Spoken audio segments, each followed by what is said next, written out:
नमस्ते, म एलिजा राई। हजुरहरूको सामु एउटा सहयोगको अपिल लिएर म हजुरहरूको सामु उपस्थित भएको छु।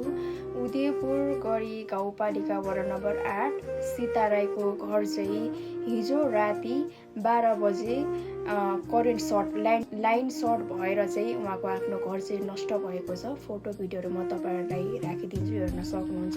अनि यसरी चाहिँ उहाँहरूको आफ्नो मानवीय क्षति होइन, मान्छेको क्षति चाहिँ भएन, तर धनजनको क्षति चाहिँ धेरै भएको छ। किचन भन्ने बित्तिकै उहाँहरूको किचन चाहिँ जलेको छ। अनि किचन भन्ने बित्तिकै किचनमा सबै कुरा हुन्छ नि त, हाम्रो एभ्रिथिङ खाने बस्ने त्यहीँनिर घुम्ने सबै कुराहरू हाम्रो हुन्छ किचनमा। अनि उहाँको आफ्नो किचन चाहिँ जलेर आज नष्ट भएको छ। अनि सो हजुरहरूप्रति चाहिँ सहयोगको अपिल म राख्न चाहन्छु।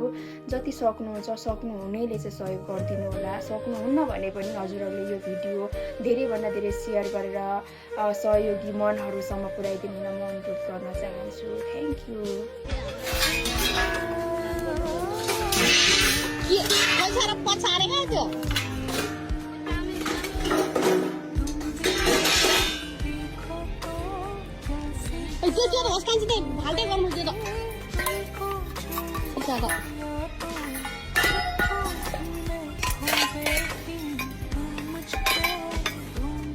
केही काम लाग्ने छ त बहिनी?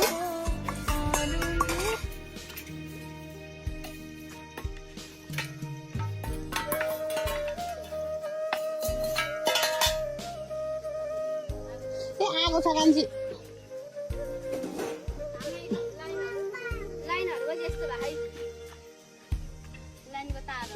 तार सर्ट भयो।